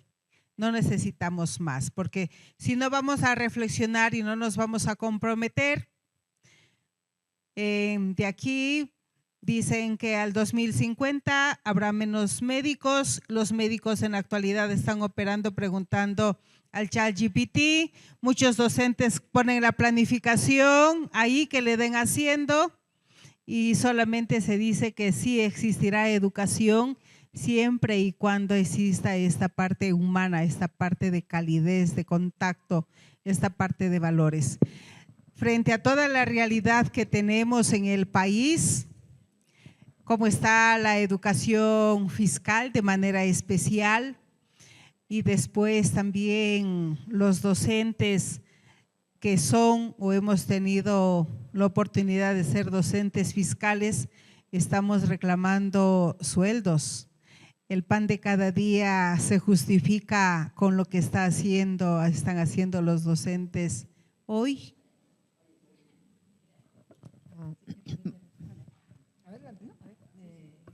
Hola. Bien, yo creo que aquí, espero no equivocarme, hay como, no sé, 2, 3 estudiantes que son de la Universidad Bolivariana, porque tuve la oportunidad de poder saludarles, ¿no? Y ellos pueden dar fe a lo que voy a manifestar. La Universidad Bolivariana del Ecuador es una universidad comprometida con la sociedad ecuatoriana, ¿no? Y nosotros en nuestras prácticas como docentes no solo queremos parecer, sino ser docentes. Y nosotros en nuestras prácticas promovemos esa formación del grupo de estudiantes que van a ser docentes, ¿no? Para que trabajen desde esa parte tan importante que tiene que ver con rescatar al ser humano, que tiene que ver con una educación basada, ¿no?, en eso, en que nosotros nos preocupemos por la persona. Y como docentes ponemos eso en práctica, ¿verdad? Trabajamos el núcleo conceptual, que es importante, pero paralelamente a esto formamos docentes para que vayan realmente a trabajar en el aula de clase con un enfoque totalmente distinto. Repito, que tiene que ver con ese desarrollo integral. Entonces, hablo por mi persona, nuestras prácticas diarias como docentes están enfocadas en eso, ¿no?, en trabajar la parte emocional, que es la esencia, porque si no trabajo la parte emocional, si no me preocupo de cómo se sienten mis estudiantes, de cómo están mis estudiantes, si no me preocupo como docente en prepararme en qué necesita la sociedad, cuál realmente debe de ser esa conexión que tiene que haber entre ese núcleo conceptual y lo que realmente va a ser significativo para aplicarlo en la vida. Entonces, trabajamos como Universidad Bolivariana desde esos 2 elementos importantes, la aplicabilidad y la parte emocional, sabiendo que estamos preparando seres humanos. Doctora, tiene la palabra. Bueno, a ver. La otra parte de la pregunta tiene que ver con qué estamos haciendo nosotros para lo de la ética. Bueno, universidad, primero debemos tener claro que la tecnología no tenemos por qué satanizarla. Es parte del contexto actual. Tenemos estudiantes que son nativos digitales. Esa natividad digital está dada por el hecho de que ellos con el dedito pueden hacer muchas cosas, pero no es que ellos saben aprovechar toda la digitalización que hay. El trabajo de las instituciones educativas, del docente, es prepararse, obviamente, para poder ayudarle al estudiante a que esa información, porque recuerden que estamos en la 5ª revolución y no es industrial, es la revolución del conocimiento digital y la comunicación digitalizada. Por lo tanto, nosotros debemos estar, si no por encima, que va a ser bastante complicado, por lo menos sobre la marcha, para poderle ayudar a nuestros estudiantes que esa información, el conocimiento que está allí, ellos lo puedan utilizar para su beneficio y que se convierta en un aprendizaje significativo. Porque de hecho, un aprendizaje significativo es aquel que me genera a mí la certeza de que eso me sirve. Me sirve si yo lo utilizo todos los días. Y si lo utilizo todos los días, se hace funcional. Si se hizo funcional, es permanente. Esa es la secuencia. Pero para llegar a eso, necesito conseguir algunas cosas. Y hay 2 cosas del postulado de Hauswell que a mí me preocupan, porque es con lo que tenemos que trabajar, básicamente. La secuencia lógica de los contenidos ya está dado. Pero hay 2 postulados. Y yo soy enamorada de Hauswell, no de lo guapo de él, sino de esa propuesta del aprendizaje significativo, aparte de Vygotsky. Yo creo mucho, yo siempre he sido constructivista. Entonces, los dos postulados que yo siempre le digo a mis estudiantes, aquí están mis estudiantes también, Me acaban de saludar, me dice, usted fue mi profesora, yo soy bien despistada. Entonces es la significancia psicológica. Qué difícil que es lograr la significancia psicológica. ¿Qué implica? Que el individuo tenga claro que eso que va a aprender le sirve. Allí radica la significancia psicológica. Por lo tanto, si yo sé que me sirve, me intereso por aprender. Y aquí viene el otro postulado que da la vuelta. Un aprendiz que quiera aprender. Y yo les digo a mis estudiantes, ustedes se han dado cuenta de que los niños hasta determinada etapa etaria y grado de desarrollo cognitivo, por tanto grados, quieren venir a la escuela. Pero a partir de, ya es difícil que vengan voluntariamente. Vienen porque los traen. Y entonces usted, maestro, lidia ¿con qué? Con un aprendiz que no quiere aprender y sin embargo usted le dicen que tiene que desarrollar en él el aprendizaje significativo. Pero resulta que si yo le digo a usted que la significancia psicológica se da del hecho de que yo como aprendiente asuma que eso que voy a aprender con usted, maestra, me sirve para mi vida diaria. Y eso me va a motivar. Por lo tanto, allí aparece el aprendiz que quiere aprender. Por tanto, es un trabajo del docente contextualizar a la realidad, que desde el currículo nos dicen que hasta 7º grado es obligatorio contextualizar. ¿Y los demás grados? O sea, la ley me dice, el currículo me dice, pero yo como maestro tengo que buscar las herramientas. Ahora, hablando de la tecnología, que me hice un puente para volver a llegar acá, nosotros en la Universidad Bolivariana promovemos el uso de la inteligencia artificial. En la universidad nosotros no le decimos a nuestros estudiantes que no utilicen, pero nosotros les explicamos qué es lo que esperamos que ellos hagan. Y cuando personalmente yo, y creo que la mayoría, encontramos un trabajo hecho solo con inteligencia artificial, les cuestionamos a los estudiantes. Les decimos, mire, esto está hecho con IA y no está mal. Buen trabajo de la IA. Ahora ponga su inteligencia aquí. Y nosotros les decimos, la inteligencia artificial a usted le da una estructura, pero quien contextualiza, quien ubica, es el maestro o la persona que está construyendo. Por tanto, nosotros como universidad somos conscientes que no podemos abstraer a nuestros estudiantes de ninguna de las carreras y de los programas de maestría del uso de la inteligencia artificial, pero les hacemos saber que eso implica un compromiso y un reconocimiento de que la utilicé, de que las fuentes que encontré pertenecen a un trabajo que hizo la inteligencia artificial.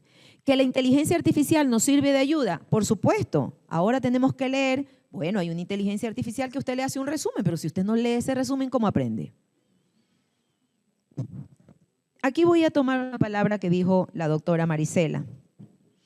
Dijo, y yo se los digo a mis estudiantes, dice que estudien aunque sea de maestro. No, es peor.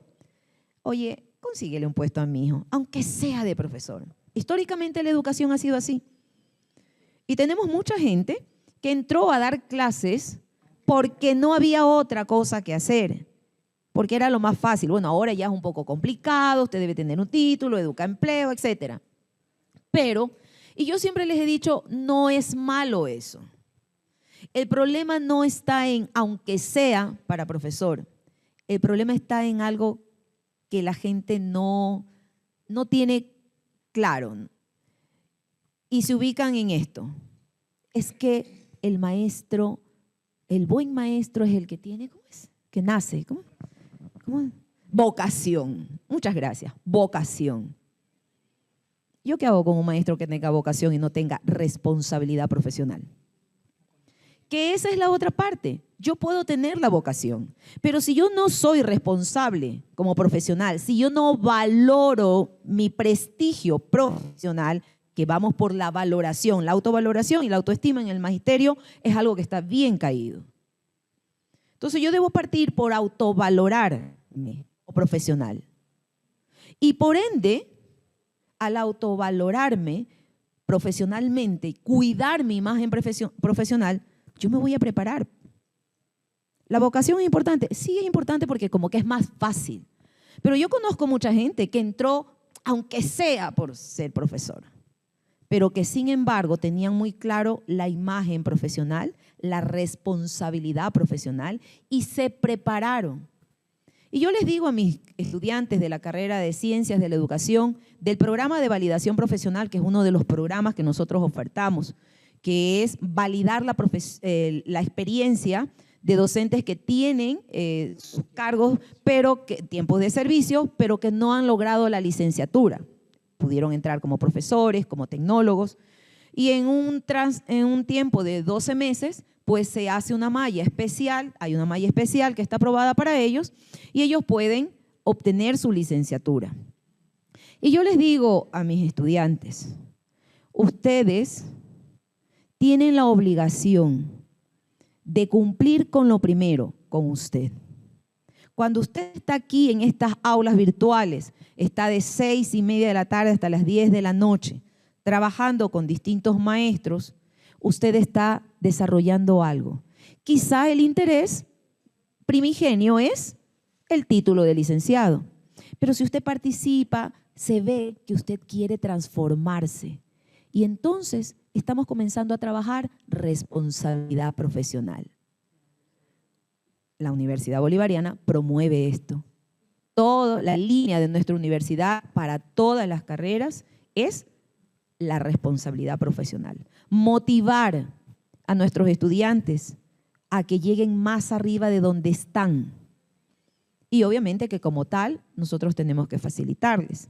Y por ende tenemos pues los diversos programas que son muy asequibles a las personas y aquí estamos ofreciéndole justamente a esta hermosa cuenca lo que nosotros como universidad hacemos. Gracias. Bueno, y como para contarles un poco más, la inteligencia artificial, piensen ustedes, regresemos en el tiempo hace 60 años atrás, cuando apareció la calculadora. Los profesores de matemáticas, ¿qué reclamaban? No use la calculadora, no va a desarrollar la capacidad de pensamiento. Luego, viajemos en el tiempo 40 años más adelante, apareció el Internet. No que el Internet nos va a reemplazar, que vamos a dejar de ser profesores, seguimos siendo profesores. Hace 5 años atrás apareció la primera versión de ChatGPT y todo el mundo decía, ¿y ahora qué vamos a hacer con todos los trabajos que nuestros estudiantes van a hacerlos con inteligencia artificial? Pues la astucia docente o esa identidad docente, que es la palabra que deberíamos reemplazar en lugar de vocación, porque la vocación es solamente ese impulso volitivo, esas ganas de hacer algo. Y es bueno, los profes con vocación son incansables. Podemos trabajar desde las 7 de la mañana hasta las 10 de la noche y seguimos trabajando y nuestros estudiantes dicen, este man no se le acaba la pila. Pero es porque no estoy trabajando, estoy disfrutando lo que estoy haciendo. Para mí educar, para mí estar aquí, después de haber tenido toda una jornada de trabajo en mi puesto, en donde trabajo, es seguir divirtiéndome. Y eso es parte de la vocación, pero con vocación no se resuelve el asunto. Se resuelve con identidad.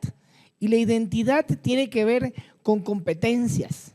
La identidad tiene que ver con habilidades, tiene que ver con capacidades, tiene que ver con estrategias.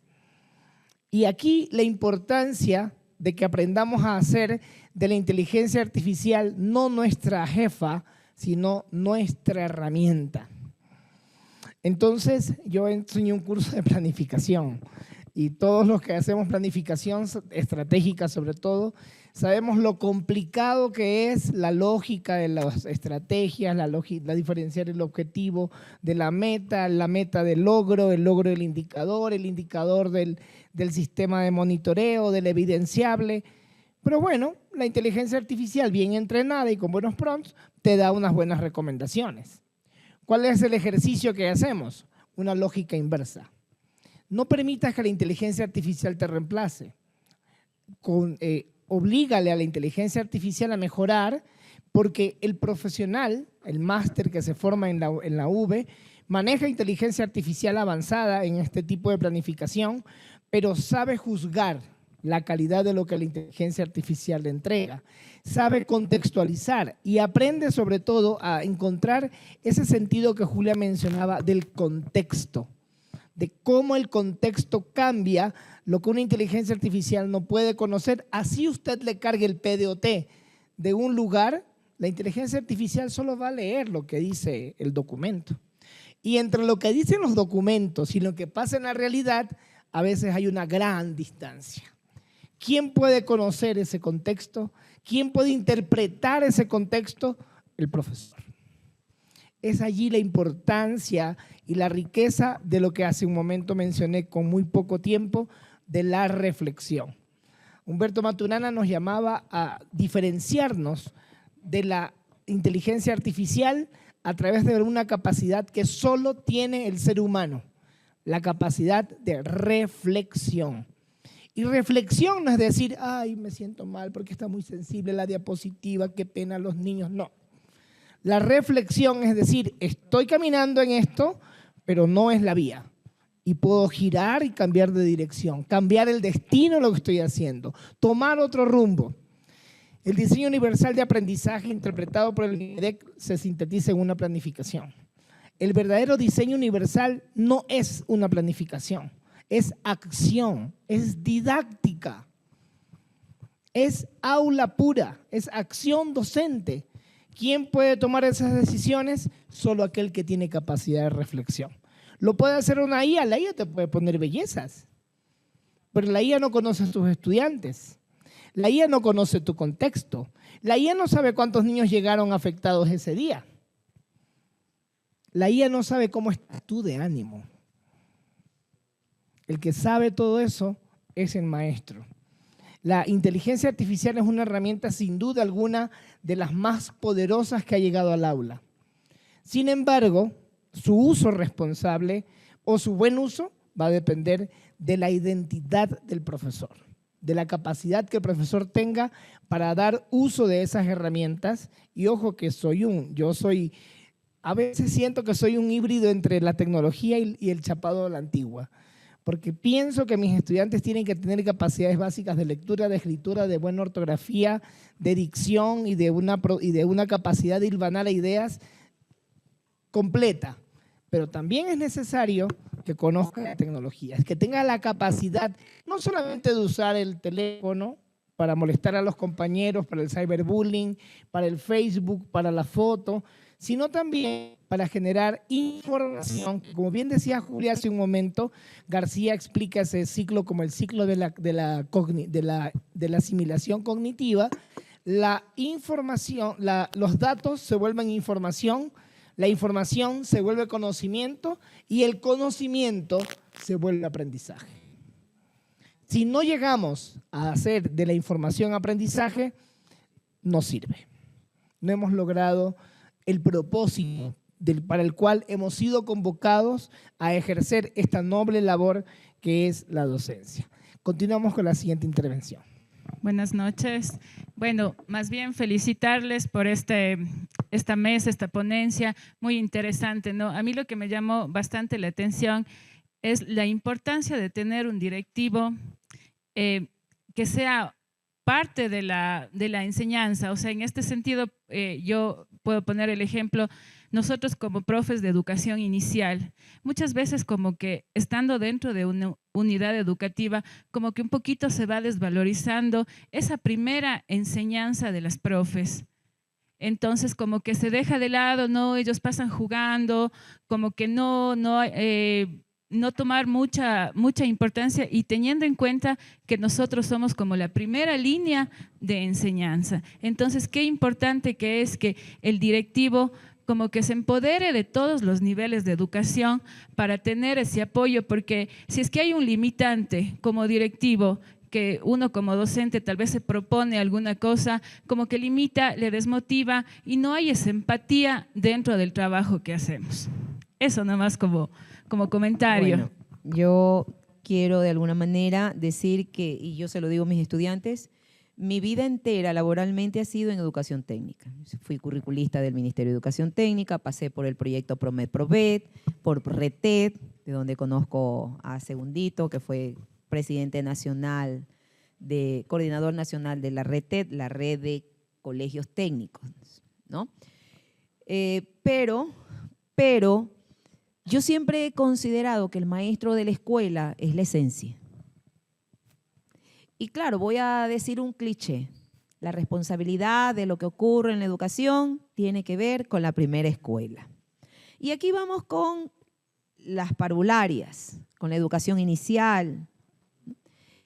Miren, esta etapa, y aquí vamos a algo que dije hace un rato, que hasta determinada etapa etaria, hasta determinado grado de desarrollo cognitivo de un niño, quieren venir a la escuela, se emocionan, se ilusionan por la escuela y el recreo y lo que van a comer en el recreo.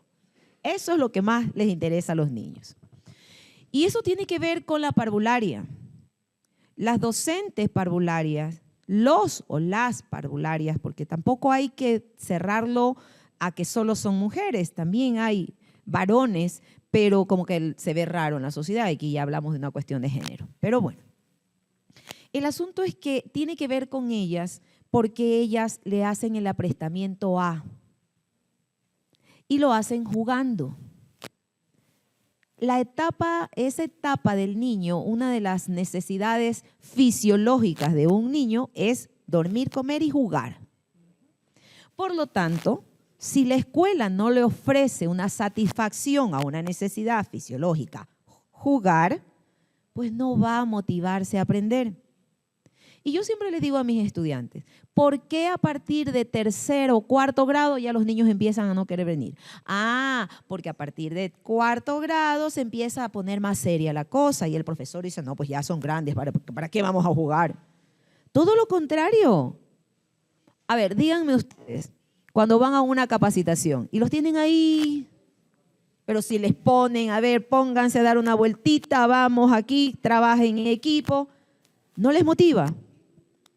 Cuando les hacen saltar, que el Simón dice, ¿les motiva? Ok, si a mí adulto el juego me motiva, ¿por qué en esa etapa entre la básica media y adelante resulta de que ya no aplicamos el juego?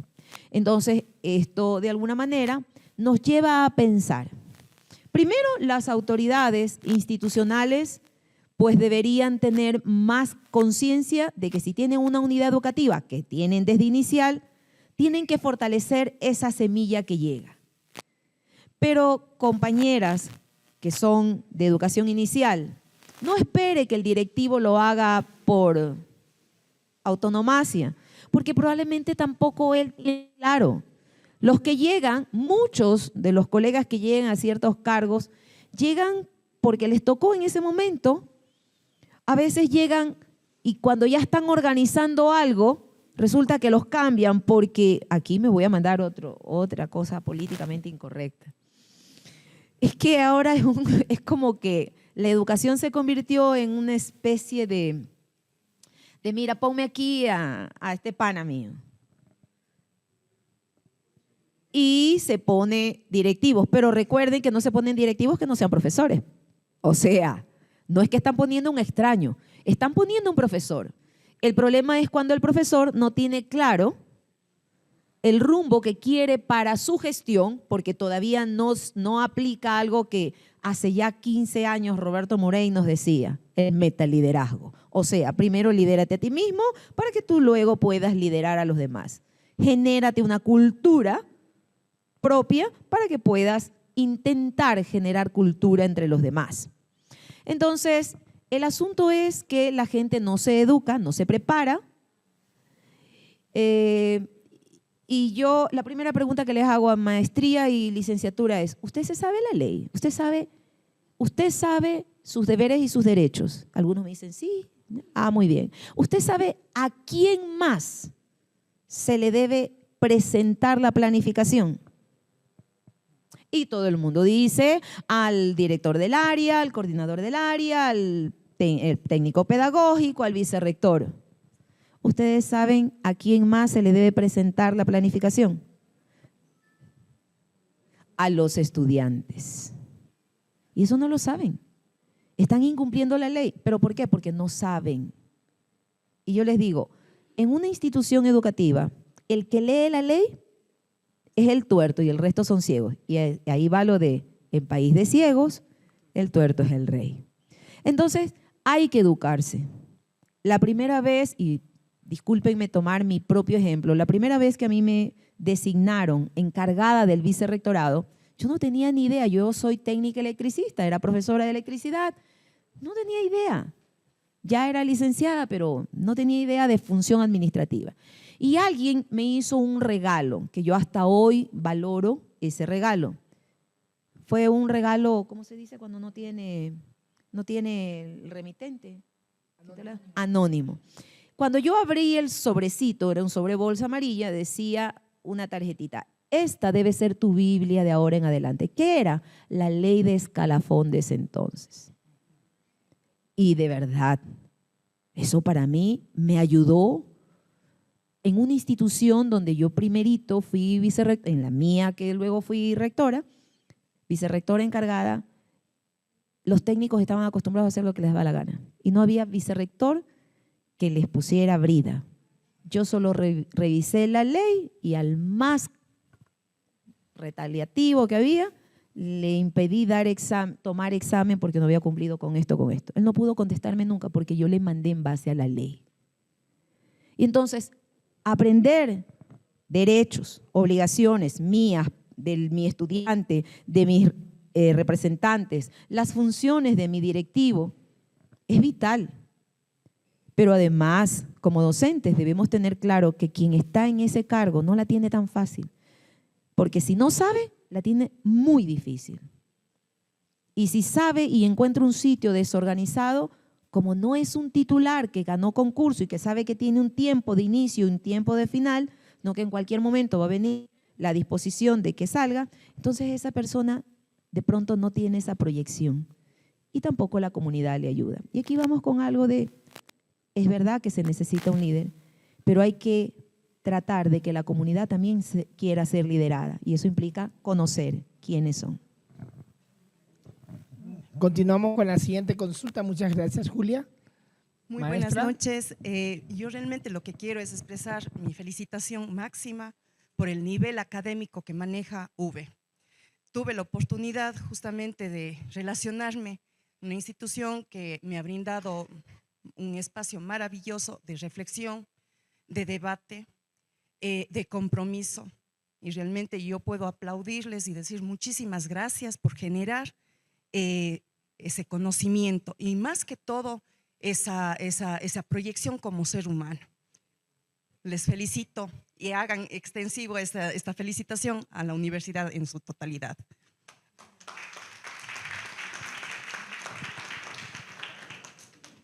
Aún tenemos tiempo para seguir conversando. Nos quedan 10 minutos más. Algo muy importante, estimado, algo muy corto, ¿no? Pero creo que muy importante haber cumplido con el objetivo de este conversatorio, ¿no? Que tiene que ver con esa primera fase, ¿no? Que es la sensibilización. Darnos cuenta a través de este análisis, de estas reflexiones, de lo importante que es la evaluación y no tenerle miedo, porque con todo lo que hemos escuchado, las aportaciones que ustedes han dado, lo que ha manifestado la doctora Julia, el doctor Francisco, nos damos cuenta de que sí nos falta como docentes. Sí hay muchas cosas, ¿no?, que están pasando como que poco importante. Y realmente vemos que para ser docente y ser un docente de calidad, más allá de una exigencia, más allá de vamos a evaluar, lo más importante es y efectivamente darnos cuenta que tenemos que estar dispuestos a este primer paso. Entonces los invitamos, los animamos a que empecemos a trascender, porque esa es la idea del docente, no quedarnos con un conocimiento, sino cómo podemos trascender. Vayamos a los salones de clase, a la institución educativa, con nuestros docentes, con nuestros compañeros, ¿no?, a trascender en este sentido, para llegar a esa parte tan importante que es la sensibilización y empezar, ¿verdad?, a prepararnos para llegar a esa excelencia académica. Doctor Francisco.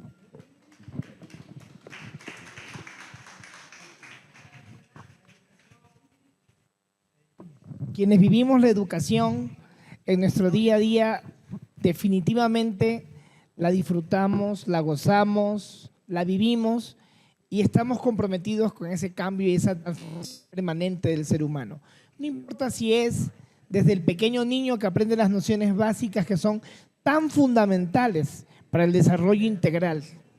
No tienen idea la importancia que tiene aprenderse la derecha y la izquierda. Y es la maestra parvularia quien hace ese aprendizaje posible.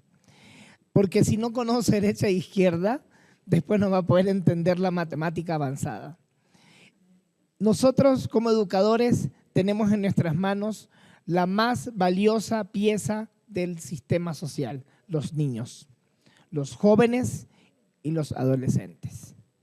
Somos responsables de esos seres, de esos entes que requieren esa transformación profunda y esa transformación integral que tanto soñamos. Que no esperemos que el ministerio cambie, cambiemos nosotros.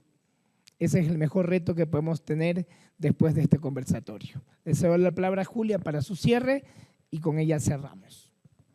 Bueno, como mi línea era el liderazgo, pues yo quiero cerrar esta intervención mía diciéndoles a todos ustedes, colegas, que el liderazgo no se trata de estar al frente, se trata de retroceder para que los demás puedan mostrar su potencial.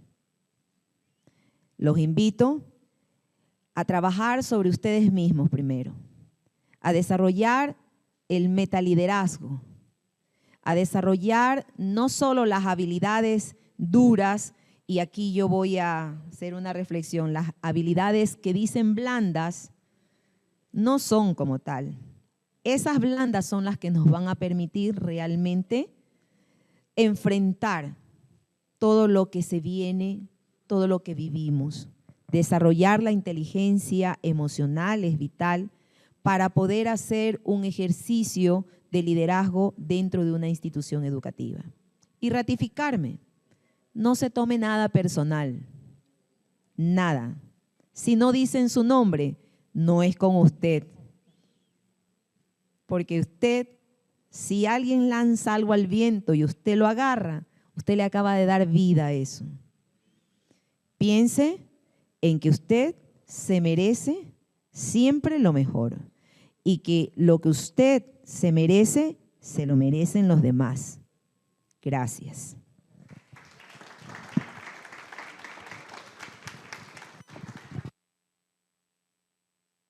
Con esto, pues, agradecemos su presencia. La Universidad Bolivariana del Ecuador, la Universidad para Todos, les agradece su estancia acá.